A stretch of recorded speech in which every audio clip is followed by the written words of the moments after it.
Hello दोस्तों।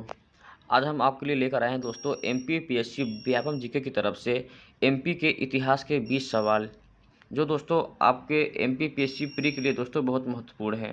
तो चलिए दोस्तों हम शुरू करते हैं बिना कोई समय गंवाए कि चंदेरी का किला राज्य के किस जिले में है। दोस्तों यहाँ आपको 4 ऑप्शन दिए हैं: अशोकनगर, ग्वालियर, जबलपुर व बुरहानपुर। तो दोस्तों इसका आपका आंसर होगा आपका अशोकनगर। हम इसके बारे में दोस्तों कुछ बातें जान लेते हैं, जैसे कि दोस्तों चंदेरी का किला मध्य प्रदेश के दोस्तों अशोकनगर जिले में स्थित है तथा इस किले का निर्माण दोस्तों बुंदेला राजपूत राजा कीर्तिपाल द्वारा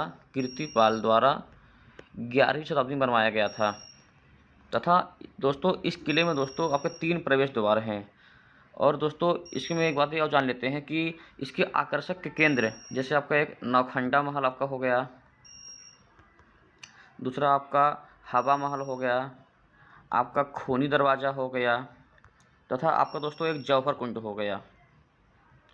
दोस्तों अब हम चलते हैं अगले सवाल की ओर। आपका अगला सवाल ये रहा कि उस्ताद अलाउद्दीन खान किस घराने से संबंधित हैं।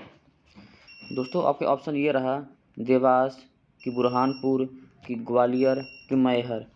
तो दोस्तों इसका उत्तर होगा आपका मैहर। हम इनके बारे में दोस्तों कुछ बातें जान लेते हैं कि दोस्तों ये एक सितार वादक थे, तथा दोस्तों वर्ष 1958 में इनको पद्म भूषण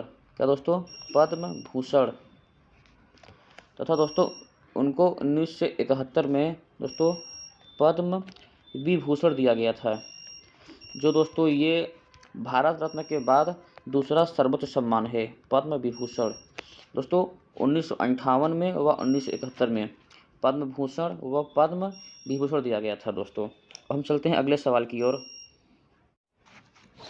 दोस्तों अब हम चलते हैं अपने अगले सवाल की ओर कि सल्तनत काल के किस शासक ने मध्य प्रदेश के मांडू, ग्वालियर व मालवा को जीता तथा उज्जैन के महाकालेश्वर मंदिर को भी लूटा। दोस्तों आपका ऑप्शन ये है कि कुतुबुद्दीन ऐबक, कि अलाउद्दीन खिलजी, इल्तुतमिश या गैसुद्दीन तुगलक। दोस्तों इसका आपका आंसर होगा दोस्तों 3 नंबर, इल्तुतमिश। हम इसके बारे में दोस्तों कुछ बात जान लेते हैं कि दोस्तों जो इल्तुतमिश है इसका कार्यकाल 1211 से लेकर दोस्तों आपका चला था 1236 तक। यह गुलाम वंश का एक महान शासक था। दोस्तों अगर हम बात करें इसके विस्तार की, तो मान लीजिए दोस्तों ये भारत देश अपना है, दोस्तों ये मध्य प्रदेश है। तो दोस्तों यहाँ से एक नदी बहती है दोस्तों, नर्मदा नदी। दोस्तों इसका विस्तार मध्य प्रदेश के यहाँ तक था। ये आपका दिल्ली हो गया, हरियाणा, दोस्तों आपका ये पूरे उत्तर भारत में इसका विस्तार तक था। अब हम चलते हैं दोस्तों अपने अगले सवाल की ओर कि दोस्तों कालिदास ने किस ग्रंथ में अमरकंटक के सौंदर्य का चित्रण किया है। आपका कुमार संभवम, शकुंतलम या मेघदूतम की ऋतुसंहार में। दोस्तों इसका आंसर आपका होगा मेघदूतम में। दोस्तों हम आपको कुछ बातें बताते हैं। दोस्तों आपका जो ये कुमार संभवम है ये आपका महाकाव्य है, तथा आपका जो शकुंतलम है इसका पूरा नाम है अभिज्ञान शकुंतलम। दोस्तों आपका ये एक नाटक है।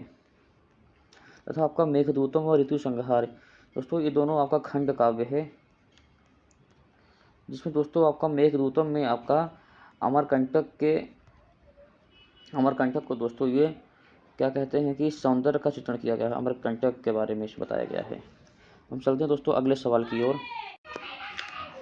दोस्तों आपका अगला सवाल है कि गुप्त वंश के किस शासक ने पाटलिपुत्र के अतिरिक्त उज्जैनी को भी अपनी राजधानी बनाया। आपके ऑप्शन है समुद्रगुप्त, चंद्रगुप्त प्रथम, चंद्रगुप्त द्वितीय या कुमारगुप्त प्रथम। तो दोस्तों इसका आपका उत्तर होगा चंद्रगुप्त द्वितीय। हम इनके बारे में अब कुछ बातें आपको बताते हैं कि दोस्तों कि इन्होंने शकों पर विजय के बाद विक्रमादित्य की उपाधि प्राप्त की तथा ये चांदी के सिक्के चलवाए। दोस्तों चांदी के सिक्के कौन चलवाया? चंद्रगुप्त द्वितीय। दोस्तों इनके दरबार में 9 रत्न रहते थे। कितने? 9 रत्न, जो अपने अपने क्षेत्रों में महारत हासिल थे। दोस्तों इसी के काल में चीनी यात्री फाहियान, दोस्तों कौन? फाहियान आया। दोस्तों 1730 ईस्वी में स्थापित होलकर वंश की राजधानी क्या थी? तो दोस्तों ये आपका ग्वालियर या इंदौर, उज्जैन की भोपाल। तो दोस्तों एक बार इसका आंसर आपको होगा इंदौर। दोस्तों होलकर वंश की राजधानी क्या थी? इंदौर थी।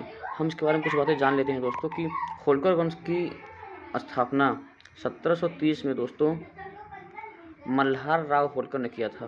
कौन दोस्तों? मल्हार राव होलकर ने किया था। तथा दोस्तों इस वंश का अंतिम शासक तुकोजी राव होलकर थे। तुकोजी राव होलकर थे दोस्तों आपका अगला सवाल है कि वर्ष 1920 में महात्मा गांधी द्वारा शुरू किए गए असहयोग आंदोलन का प्रथम मध्य प्रदेश में नेतृत्व किसने किया? तो दोस्तों इसका आपका ऑप्शन है माखनलाल चतुर्वेदी, सुभद्रा कुमारी चौहान, प्रभाकर जुंगीराज की गोविंद दास। दोस्तों इसका आपका आंसर होगा प्रभाकर जुंगीराज। हम इसमें दोस्तों देखते हैं दोस्तों कि 1922 में दोस्तों सीहोर में विदेशी वस्त्रों का दोस्तों बहिष्कार किया गया। विदेशी वस्त्रों का बहिष्कार किया गया। निम्न में से कौन सा ताम्र पाषाण काल का एक प्रसिद्ध स्थल है? आजमगढ़, दोस्तों सॉरी ये आदमगढ़ होगा, भीमबेटका, एरण या चंबल घाटी। तो दोस्तों इसका आपका आंसर होगा आपका एरण। दोस्तों आपका जो ये एरण है ये आपका सागर में आता है। निम्न में से मध्य प्रदेश का कौन सा क्षेत्र वर्धन वंश के सम्राट हर्षवर्धन के अधीन नहीं था? आपका पूर्वी मालवा, पश्चिमी मालवा, उच्चकल्प या उज्जैन। तो हम देखते हैं दोस्तों आपका पूर्वी पश्चिमी मालवा आपका दोनों था, आपका उज्जैन भी था। दोस्तों आपका उच्चकल्प नहीं था। तो दोस्तों इसका आंसर आपका होगा उच्चकल्प। दोस्तों हर्षवर्धन ने अपनी राजधानी कन्नौज को बनाया था तथा इनके शासनकाल में ही हर्षवर्धन जो विदेशी यात्री थे सॉरी दोस्तों वेनसोंग दोस्तों वे चीन से आए थे, जो ये विदेशी यात्री थे। आपका अगला सवाल है कि एमपी में झंडा सत्याग्रह कहाँ से प्रारंभ किया गया था? आपके ऑप्शन हैं जबलपुर, मंदसौर, उज्जैन या रीवा। तो दोस्तों आपका इसका उत्तर होगा जबलपुर। दोस्तों ये झंडा सत्याग्रह दोस्तों डॉक्टर राजेंद्र प्रसाद और दोस्तों सरदार वल्लभ भाई पटेल तथा आपके माखनलाल चतुर्वेदी जी, दोस्तों ये तीनों मिल के झंडा सत्याग्रह किए थे। डॉक्टर राजेंद्र प्रसाद, सरदार वल्लभ भाई पटेल तथा माखनलाल चतुर्वेदी।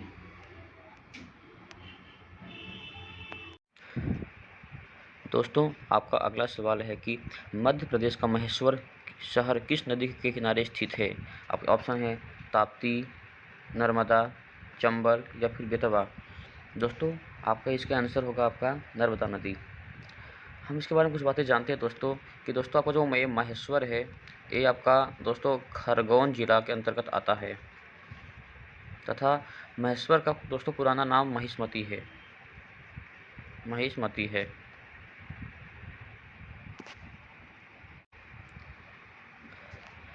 दोस्तों आपका अगला सवाल है कि भोपाल रियासत के किस नवाब ने वर्ष 1948-1949 के भोपाल आंदोलन के पश्चात भोपाल रियासत को भारत की संघ में शामिल किया? आपके ऑप्शन हैं जीवाजी राव सिंधिया, कि हमीदुल्ला खां, कि माधव राव, कि अब्दुल समद खां। तो दोस्तों आपका इसका आंसर होगा आपका नंबर 2 हमीदुल्ला खां। हम दोस्तों आपको इसमें कुछ बताना चाहते हैं कि वर्ष 1948-49 में भोपाल आंदोलन के पश्चात भोपाल के अंतिम नवाब, दोस्तों ये भोपाल के अंतिम नवाब थे हमीदुल्ला खां ने वर्ष 1949 में भोपाल रियासत का भारतीय संघ में विलय कर दिया। दोस्तों भोपाल के संस्थापक दोस्त मोहम्मद खां जो ये 1724 में इन्होंने भोपाल की स्थापना की थी दोस्तों। तो 1724 में दोस्तों कौन किया था स्थापना? दोस्त मोहम्मद खां ने भोपाल की स्थापना की थी। अब चलते हैं अगले सवाल की ओर। दोस्तों अगला सवाल है कि जय विलास महल राज्य के किस जिले में है? तो दोस्तों इसका आपका आंसर होगा ग्वालियर। हम इसके बारे में आपको दोस्तों कुछ बताते हैं कि 1874 ईस्वी में जीवाजी राव सिंधिया, दोस्तों जीवाजी राव सिंधिया ने इसका निर्माण करवाया था। दोस्तों इसकी सबसे बड़ी बात यह है कि यह इतावली व टस्कन, दोस्तों ये दोनों शैली है। तो दोस्तों इतावली व टस्कन शैली में जय विलास महल का निर्माण हुआ था। प्रसिद्ध मंदसौर शिलालेख का संबंध औलिकर वंश के किस शासक से है? दोस्तों आपका इसका उत्तर होगा आपका बंधु वर्मन। हम दोस्तों इनके बारे में कुछ आपको बात बता रहे हैं कि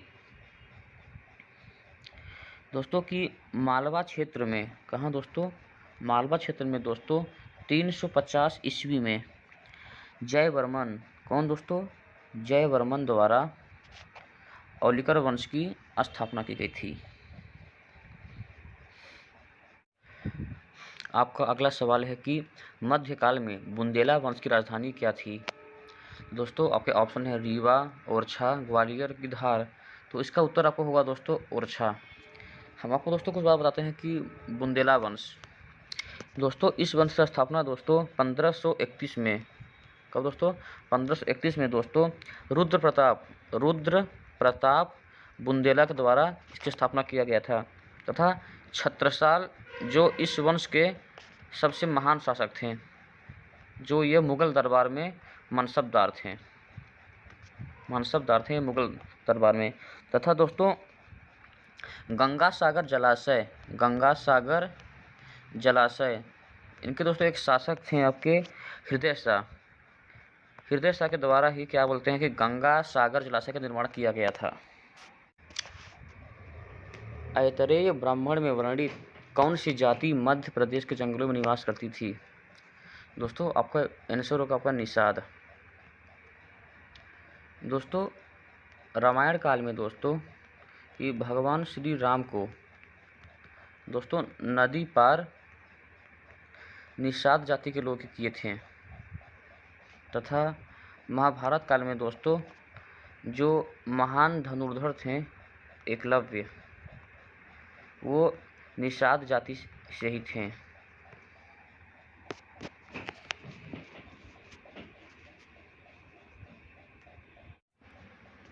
दोस्तों आपका अगला सवाल है कि मध्य प्रदेश में स्थित कौन सा महल पत्थर पर अपनी पच्चीकारी के लिए प्रसिद्ध है?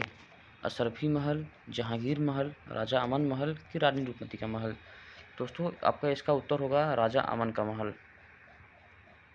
दोस्तों यह अजयगढ़ में स्थित है जो पन्ना जिले का एक तहसील है। तो आपका अगला सवाल है कि सिंधिया वंश के किस शासक ने ग्वालियर को अपनी राजधानी बनाया?